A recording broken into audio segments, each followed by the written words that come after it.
चलिए इस वीडियो की शुरुआत करते हैं एक सवाल के साथ। और सवाल है कि अगर मैं आपको बोलूं कि आपके रिटायरमेंट का एज क्या होगा तो आपके दिमाग में कौन सा नंबर आया।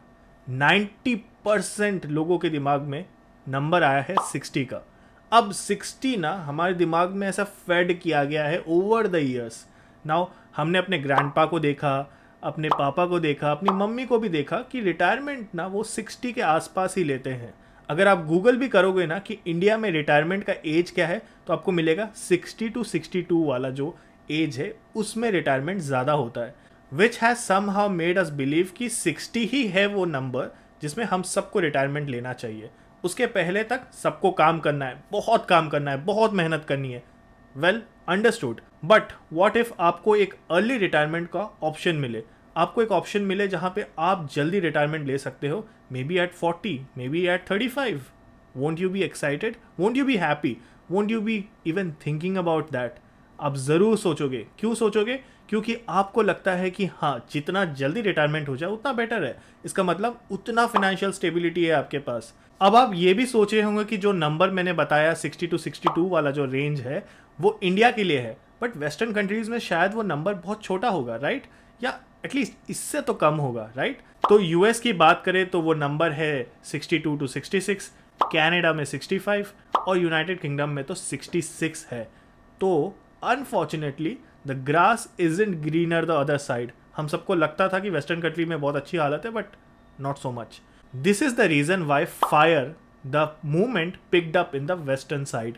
Fire stands for financial independence, retire early. इस मूवमेंट की वजह से people are devoted highly towards the extreme side of saving and investment so that they can retire as early as 40 and even 35 पे भी। 1992 में किताब लिखी गई थी योर मनी और योर लाइफ। इस ही बुक में लिखा गया था फायर के बारे में। फायर एक मूवमेंट था, उस टाइम पे उसके बारे में लिखा गया था इस किताब में, बट तब तो किसी ने पिकअप नहीं किया। बट डेकेड्स लेटर जेनजी और मिलेनियंस ने इसकी इंपॉर्टेंस को समझा। उन्होंने समझा कि यार 60 तक कौन काम करने वाला है, यार बहुत ही बोरिंग होने वाला है। क्या हम इस चीज़ को स्पीड अप कर सकते हैं? क्या फाइनेंशियल स्टेबिलिटी इससे जल्दी हासिल कर सकते हैं? पुराने टाइम पे मुश्किल था क्योंकि बहुत लिमिटेड ऑप्शन थे, लोग एक ही जॉब करते थे, बट आज के ज़माने में बहुत सारी चीज़ें की जा सकती है जिससे फाइनेंशियली इंडिपेंडेंस जल्दी आ सकता है। और जितना जल्दी फाइनेंशियल इंडिपेंडेंस आएगा उतनी जल्दी आप रिटायरमेंट की तरफ अप्रोच कर पाओगे। So it's a good move. And समझने की कोशिश करते हैं, क्या ये फायर मूवमेंट इंडिया के लिए ठीक है, इंडिया के लोगों के लिए ठीक है? क्या चाहिए आपको फायर मूवमेंट अचीव करने के लिए? कितने पैसे चाहिए? हम ये सब डिस्कस करने वाले हैं इसी वीडियो में। अब फायर मूवमेंट के हिसाब से आपको ये 3 चीज को करना पड़ेगा to achieve retirement as early as possible. Number 1 being कि आपको अपना 50 टू 70% का जो मंथली इनकम है वो सेव करना पड़ेगा। नंबर 2, आपको बिलो योर मीन्स में रहना पड़ेगा, स्पेंडिंग बहुत लिमिटेड रखनी पड़ेगी। नंबर 3, आपको कोशिश करना होगा कि आप जल्द से जल्द इन्वेस्टमेंट करें और इन्वेस्ट वाइजली करें। बस इतना सिंपल है टू अचीव फायर। आपको सेव करना है, आपको कम स्पेंड करना है एंड आपको इन्वेस्ट करना है, राइट? बट ये सुनने में जितना आसान है, करने में उससे कहीं मुश्किल। तो चलिए इसको ब्रेक डाउन करते हैं। हर एक पॉइंट को हम ब्रेक डाउन करके समझते हैं कि कितना अचीवेबल टारगेट है ये। एंड उससे पहले ना 2 सवाल मैं आपसे पूछूंगा सो दैट आप खुद को अच्छे से पहचान जाए एंड आपको पता चले कि आप कितने दूर हैं या कितने पास हैं इस मूवमेंट से, ठीक है? तो सबसे पहला क्वेश्चन है कि आपको आज के दिन कितना कॉर्पस अमाउंट लगेगा टू रिटायर, ठीक है? सेकेंड क्वेश्चन आपके लिए ये होगा कि आपको कब लगता है कि आपको रिटायरमेंट ले लेना चाहिए। अब सेकंड क्वेश्चन का आंसर तो हम सबके दिमाग में है। 60 वाला नंबर तो पहले ही छूट गया है, अब हम सोच रहे हैं 35 टू 40 के बीच में। अगर ये नंबर हमको मिल जाता है तो वेल एंड गुड। कुछ लोग हैं जो थोड़े से प्रैक्टिकल है तो शायद थोड़ा सा रेंज ऊपर रखा है, बट बहुत लोग अब ना 40 वाला रेंज देख रहे हैं कि चलो अगर बात हो रही है तो 40 में ही रिटायरमेंट ले लेते हैं। मगर हम इसको अच्छे से अप्रोच करेंगे और अच्छे से समझेंगे। नाउ नंबर 1 की बात करते हैं। सबसे पहले कितना कॉर्पस अमाउंट हमको चाहिए टू रिटायर अर्ली। इसको फिगर आउट करने के लिए एक तरीका है, वो है 4% रूल। 4% रूल क्या कहता है? मान लीजिए आपके पास 5 करोड़ रुपए है, 5 करोड़ का 4% होता है 20 लाख रुपए।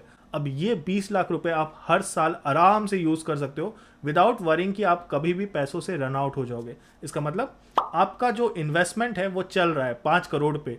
अब 5 करोड़ से अगर आपने 20 लाख रुपए हर साल निकाले तो भी कभी भी आपके 5 करोड़ ख़त्म नहीं होने वाले, वो बढ़ते रहेंगे। क्यों? क्योंकि आपका इन्वेस्टमेंट भी उसी तरीके से तेज़ी से बढ़ रहा है। आप आराम से वो 4% निकालो, यूज़ करो एंड खुश रहो। ये है प्लान। मगर डाउनफॉल क्या है इसका, कि अगर आपने 4% से ज़्यादा यूज़ किया तो प्रॉब्लम आ सकती है। इसी चीज़ का थोड़ा सा ट्विस्ट किया है इन्वर्टेड 4% रूल में।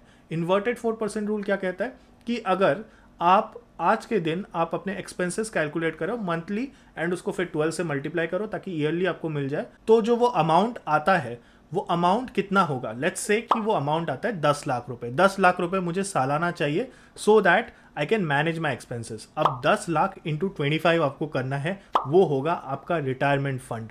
क्यों 25 मैंने मल्टीप्लाई किया? क्योंकि जो 100 है उसको 4 से डिवाइड करना है, जो कि हो जाता है 25। तो वो 25 को आपको मल्टीप्लाई करना है and that gives you an idea कि हाँ ये होगा मेरा कॉर्पस अमाउंट। इसी को इन्वर्टेड 4% रूल कहते हैं। हाँ, मगर कुछ शॉर्टकमिंग्स है इस 4% और इन्वर्टेड 4% में। पहला शॉर्टकमिंग ये है कि इन्फ्लेशन तेजी से बढ़ रहा है, ये एक प्रॉब्लम बन सकता है। दूसरा, आपका परफॉर्मेंस, जो आपका फंड परफॉर्मेंस जहाँ आपने इन्वेस्टमेंट की है, अगर मान लीजिए वो उतना अच्छे से नहीं चल रहा है तो भी इशू बन सकता है। थर्ड, आपका प्रॉब्लम ये हो सकता है कि किसी इमरजेंसी रिक्वायरमेंट आ जाए, कोई भी जैसे इलनेस हो गया या फिर कोई फैमिली में डेथ हो गई, तो फिर अमाउंट जो है वो थोड़ा ज़्यादा रिक्वायर्ड हो जाएगा। एंड ऑल्सो कई बार ऐसा होता है कि हमारी लाइफस्टाइल अपग्रेड हो जाती है और हमें पता नहीं चलता है। जैसे फॉर एग्जांपल कोई बाइक चलाता था तो अब कार चलाता है, उसका पेट्रोल के खर्चे और भी चीज़ें, तो ये सब भी अकाउंट में आपको लेना पड़ेगा कि लाइफस्टाइल अपग्रेड भी हो सकता है। एंड इसीलिए ये थोड़ा सा वेग है, but will go with this one. अब उसी के साथ बहुत लोग होंगे जो अपने घर में जिसमें रह रहे हैं ना, उसका नेटवर्थ कैलकुलेट करके अपने फायर वाला फंड में ऐड कर देंगे। वो बोलेंगे कि ये मेरा रिटायरमेंट फंड भी है। बट आपको समझने की ज़रूरत है कि आप जिस घर में रह रहे हो आप उसको कभी नहीं बेचने वाले हो। अगर हाँ आपने किसी घर को ख़रीदा है सिर्फ और सिर्फ इन्वेस्टमेंट पर्पज़ से, then we can understand, but इस घर को आप शायद कभी नहीं बेचने वाले, तो प्लीज़ उसे कैलकुलेट मत करो। सिर्फ असली रिटायरमेंट की प्लानिंग करो। ऐसा फेक फीलिंग ऑफ रिटायरमेंट वाली फीलिंग नहीं चाहिए। आई नो काफ़ी लोग हैं जो मन ही मन खुश होते हैं कि अरे मेरा घर जो है 1 करोड़ हो गया, 2 करोड़ हो गया, बट वो तो घर बेच ही नहीं रहे ना, उसी घर में रह रहे, तो फिर what's the point. So the thing is कि घर के अलावा जो आपके पास है ना, वो गिना जाएगा, वो अमाउंट ही आपके लिए रिक्वायर्ड अमाउंट है for the retirement fund. To give you an idea, FIRE movement के हिसाब से इंडिया में जो नंबर है ना वो 3 से 6 करोड़ के बीच में। तो अगर आपके पास इतना है तो you are safe, you can say that you have a retirement fund. इसके ऊपर जो भी होगा वो आप पे डिपेंड करता है, आपके लाइफस्टाइल पे डिपेंड करता है, बहुत सारी चीज़ों पे डिपेंड करता है जैसे कि मैंने बताया, but 3 to 6 crore is the sweet spot. चलिए back to the 3 rules of fire movement. सबसे पहला, save 50 to 70% of your income. Second, आपको ज़्यादा स्पेंड नहीं करना, बिलो योर मीन्स रहना है। Third, invest wisely. तो अब हम एक एक करके पॉइंट्स को ब्रेक करेंगे और समझेंगे कितना एडवाइजेबल है इसको अप्रोच करना। Point number 1, save 50 to 70% of your monthly income. अब इसको समझने के लिए ना थोड़ा डेटा में घुसना पड़ेगा और समझना पड़ेगा कि इंडियंस सेव कितना कर पाते हैं। तो डेटा में जाते हैं तो समझ में आता है कि इंडियंस आराम से अपने मंथली इनकम का 20 to 30% तो बचा लेते हैं, बट 50 to 70 बहुत एक्सट्रीम हो जाता है। अब अगर आप बिग सिटी में हो, मेट्रो में हो, तो आपके खर्चे अलग है। पेट्रोल के प्राइसेस बढ़ रहे हैं, चाइल्ड एजुकेशन ले लो वो भी बहुत महंगा हो गया है। उसके बाद अगर मेडिकल एक्सपेंसेस आ जाए तो वो बहुत बड़ा भारी बोझ आ जाता है। एंड प्लस उसके बाद फूड का भी जो है ना, इन्फ्लेशन की वजह से प्राइसेस राइज हो रहा है, घर का जो रेंट है वो भी बढ़ गया है, तो बहुत डिफ़िकल्ट हो जाता है सेव करना। तो सेव करना तो बहुत डिफ़िकल्ट है, मगर एक तरीका है जिससे इस चीज़ को अचीव किया जा सकता है, वो है अपने जो इनकम है उसको बढ़ा दिया जाए, इनकम स्ट्रीम को बढ़ा दिया जाए। वो कैसे? अगर आप एक पार्ट टाइम जॉब करते हो तो उसमें फ़ायदा है। ऐसे जॉब में रहना जिसमें आपको टाइम टू टाइम हाइक मिल रहा है, या फिर ग्रोथ अपॉर्चुनिटी है, या फिर दोनों है। अब साथ ही साथ आपको अपने आप को रीस्किल भी करते रहना होगा, क्योंकि अगर आप रीस्किल नहीं करोगे तो आपको कभी भी कोई भी निकाल के फेंक सकता है। साथ ही साथ आपको समझना पड़ेगा कि आपको टाइम टू टाइम स्विच करना है ताकि आपको अच्छे हाइक्स मिलते रहें, अच्छा ग्रोथ होता रहे आपके करियर में, एंड हो सके तो आपको पैसिव इनकम सोर्सेज की तरफ मूव करना पड़ेगा। मैंने काफ़ी वीडियोस बनाए हैं पैसिव इनकम सोर्स के ऊपर, अगर आपने देखे नहीं है तो मैं आई बटन में डाल दूंगा, डिस्क्रिप्शन में भी लिंक डाल दूंगा, आप देख सकते हो, बहुत ज़्यादा बेनिफिट हो जाएगा आपको। अब मुझे पता है आप क्या सोच रहे हो कि कितना डिफिकल्ट है। आई एग्री, सैक्रिफाइसेस के बिना ये वाला रूल तो करना इम्पॉसिबल सा हो जाता है। तो देखिए, ये कम्प्लीटली योर कॉल है। ये काम है मेरा बताना आपको कि ऐसा कुछ रूल है, ऐसा कुछ चल रहा है, ऐसा कुछ मूवमेंट है और ऐसे कुछ कुछ चीज़ें हो सकती है। इस वीडियो से आपको हर एक चीज़ पिक नहीं करना, आपको जो भी लगता है, जैसा भी लगता है, आपको लगता है कि ये चीज़ मैं कर सकता हूँ, देन डू इट। तो चलिए पॉइंट नंबर 2 की बात करते हैं कि स्पेंड कैसे रिड्यूस करना है एंड बिलो योर मीन्स कैसे रहना है। ये पॉइंट जो है ना, ये थोड़ा सा डिफ़िकल्ट भी है और आसान भी है। कुछ लोगों को नेचुरली ये बहुत आसान से हो जाता है, कुछ लोगों के लिए बहुत डिफ़िकल्ट होता है, कुछ लोग बहुत हैवी स्पेंडर होते हैं, कभी भी खर्चा कर दिया and all that, but there is something called as meaningful खर्चा, कुछ करके आप रोक सकते हो अपने खर्चे को। चलिए उन पॉइंट्स के बारे में बात करते हैं। नंबर 1 पॉइंट है कि OTT प्लेटफॉर्म्स जैसे Amazon प्राइम हो गया या Netflix हो गया, उस पर कम से कम खर्चा करें, हो सके तो पासवर्ड शेयरिंग भी करें। ये बताने की तो ज़रूरत नहीं है, इंडियंस बहुत फेमस है एंड नेटफ्लिक्स उसका गवाह भी है। नंबर 2, CNG कार्स को प्रेफर करें over petrol cars. Number 3, public transportation use करें। नंबर 4, कुक करें अपना खाना। नंबर 5, लिमिटेड बाहर निकले। इनफैक्ट जो पार्टीज़ वगैरह है, जितना लिमिटेड कर सकते हो उतना फ़ायदा होगा। बाहर से खाना हो गया, जोमेटो, स्विगी, हो सके तो डिलीट कर दीजिए वो एप्लीकेशन अगर आप बहुत ज़्यादा एक्सट्रीम बाहर से खाना मंगाते हो तो। क्रेडिट कार्ड यूज़ करें बहुत वाइजली, मगर उसमें डेट बढ़ने ना दें।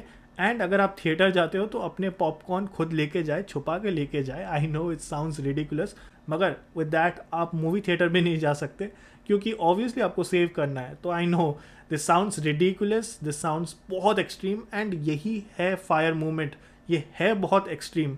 अब काफ़ी लोग सोच रहे होंगे यार ये सब तो चिंदीगिरी है, तो है चिंदी यार, क्या कर सकते हैं। तो देखिए 60 की जगह 40 में रिटायर्ड होना है तो ऐसी चिंदीगिरी तो आपको इनकॉर्पोरेट करनी पड़ेगी अपनी लाइफ में। अगर आप कर सकते हो तो वेल एंड गुड, नहीं कर रहे हो तो भी ठीक है। चलो पॉइंट नंबर 3 की तरफ बढ़ते हैं, इन्वेस्ट वाइजली। अब इन्वेस्ट वाइजली पे मैंने इतने सारे वीडियोस बनाए हैं कि आप हर एक को देख सकते हो। तो मेरा ये मानना है कि इन्वेस्ट शुरू हो जाना चाहिए जब भी आप कॉलेज में हो। जैसे ही आपको समझे कि कुछ इन्वेस्टमेंट नाम की चीज़ है, स्टॉक मार्केट नाम की चीज़ है, तो पढ़ो उसके बारे में, समझो उसके बारे में and get into the market. फ़र्क नहीं पड़ता कि आप 1000 रुपये महीना इन्वेस्ट कर रहे हो या 10,000 कर रहे हो या 1 लाख कर रहे हो, as long as you are in the market you are compounding your money. तो 1000 रुपये भी कंपाउंड हो रहे हैं ना, तो इट्स ग्रेट। तो ये मत सोचो कि जब मेरी पहली सैलरी आएगी या जॉब लगेगा तभी मैं इन्वेस्ट करूँगा, बिल्कुल भी नहीं।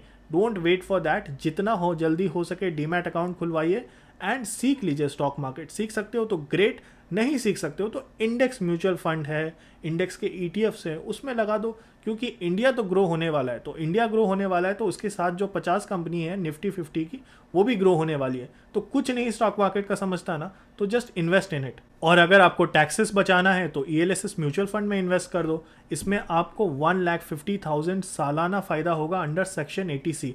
तो ये फ़ायदा भी आपको मिल जाएगा, स्टॉक मार्केट का एप्रिसिएशन भी हो जाएगा, टैक्सेस भी बच जाएंगे। तो आपको इस तरीके से सोचना पड़ेगा। बट हाँ, आपको ओल्ड टैक्स रिजिम चूज़ करना है, न्यू टैक्स रिजिम नहीं चूज़ करना है। तो डिविडेंड से भी आपको बहुत अच्छा इन्वेस्टमेंट हो सकता है। तो डिविडेंड स्टॉक्स में अगर आपने पैसा लगाया तो वहाँ से भी एक additional form of income generate हो सकता है। क्रिप्टो में एडवाइस मैं ये करूँगा कि क्रिप्टो अभी बहुत ज़्यादा रेड जोन में है।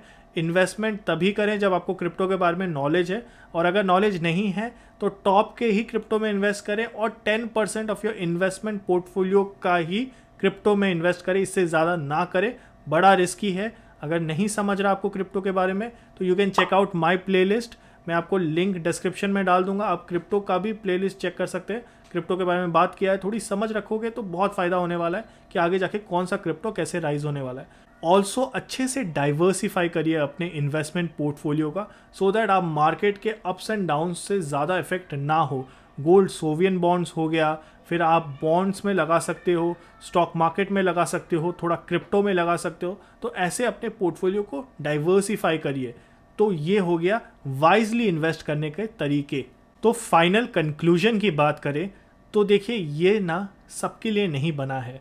फायर एक बहुत अच्छा कॉन्सेप्ट है जो उस टाइम पे बहुत लॉजिकल था, इस टाइम पे थोड़ा सा डगमगाया हुआ कॉन्सेप्ट है। बट US में, कनाडा में बहुत लोगों ने उसको पिक किया, एंड जितने लोगों ने पिक किया उतनी तेज़ी से भी ये रैपिडली लोगों ने छोड़ा है। तो आप इंटरनेट पे देख सकते हो 1-2 महीने में ही लोगों का जो पूरा ओवरऑल जो साइकोलॉजी था कि जल्दी रिटायर करना है, ये यूज़ करके रिटायरमेंट करना है, वो तो नहीं काम किया। बहुत लोगों ने 1-2 महीने में ही फायर को छोड़ दिया, ये मूवमेंट को ही छोड़ दिया। तो मैं तो सजेस्ट नहीं करूँगा कि आप इसे फॉलो करो, मगर there are certain takeaways from this overall scenario जो आप ले सकते हो अपने साथ। अब मैं तो फायर को फॉलो नहीं करता, बट मुझे ऐसा मानना है कि मैं नेचुरली कम स्पेंड करता हूँ, सेव में अच्छा खासा कर लेता हूँ और इन्वेस्ट तो मैं बहुत ही अच्छा करता हूँ। तो ये मेरे फ़ायदे हैं। एंड अगर आपको ऐसा लगता है कि आप इन तीनों में से कुछ अच्छा नहीं कर रहे हो तो उसे बेटर करने की कोशिश करिए, क्योंकि ज़रूरत है। ज़रूरी नहीं कि आप एक्सट्रीम स्टेप लें, मगर ज़रूरी ये भी है कि आप उतना तो समझे कि कितना रिलेवेंट है आपके लिए। प्लस मेरा ये मानना है कि अगर आज आप कार चला रहे हो तो आप अपने बाइक वाले एरा में वापस नहीं जा सकते just to save money. However you can move towards CNG car, या फिर आप इलेक्ट्रिक कार की तरफ मूव कर सकते हो। थोड़ा इलेक्ट्रिक कार सस्ते हो जाए तो डेफिनेटली इलेक्ट्रिक कार एक बहुत अच्छा ऑल्टरनेटिव बन सकता है। CNG car for now better than petrol cars. तो ये सब चीज़ें, छोटे छोटे लाइफस्टाइल चेंजेस आपको करने पड़ेंगे। इससे आपको बहुत फ़ायदा होने वाला है, बहुत पैसे बचने वाले। उसी पैसे को इन्वेस्ट करिए एंड कोशिश करिए कि जितना कम हो सके उतना कम स्पेंड करें, जिससे आपका रिटायरमेंट अच्छे से हो जाए, आपका रिटायरमेंट जल्द से जल्द आपके पास पहुंच जाए। Because end of the day early retirement सबको चाहिए, बट अर्ली रिटायरमेंट के लिए कुछ सैक्रिफाइसेस करने पड़ेंगे, जैसे कि मैंने इस वीडियो में बताया। तो पॉइंट क्या था इस वीडियो का? इस पॉइंट था कि आपको समझ में आए कि ऐसी चीज़ें भी हो सकती है, ऐसी चीज़ें भी होती हैं, एंड रिटायरमेंट अर्ली प्लान करना बुरा नहीं है, मगर अगर वाइजली उसकी तरफ स्टेप लिया जाए, समझ के साथ लिया जाए, तो ये चीज़ अचीवेबल है। बहुत लोगों ने अर्ली रिटायरमेंट ली है, you can Google them, and ये पॉसिबल तो है, बट इन 3 स्टेप से थोड़ा मुश्किल हो जाता है। बट जितना हो सके मॉडरेशन में चीज़ें करिए। मॉडरेशन में करोगे तो खुश भी रहोगे, एंड ओवरऑल आपका हेल्थ कैसा है, आपका माइंडसेट कैसा है, वो बहुत ज़्यादा मैटर करता है। ज़रूरी नहीं है कि अगर आप खुश नहीं हो फिर भी आप इसे फॉलो किए जा रहे हो या फिर एक्सट्रीम स्टेप लिए जा रहे हो। Please don't do that. If it comes naturally to you, great. अगर नहीं तो इट्स ओके। तो आपको अगर ये वीडियो पसंद आया तो let me know in the comments, और ऐसा क्या आप अलग करते हो जिससे आप मंथली बहुत अच्छा सेव कर लेते हो, या मंथली आपका जो इनकम है वो भी बढ़ रहा है। Let me know in the comments. और अगर आपको ऐसे ही किसी टॉपिक्स पे भी वीडियो चाहिए, लेट मी नो, मैं उस पर बनाऊंगा videos. And thank you so much and have a great day. Bye bye.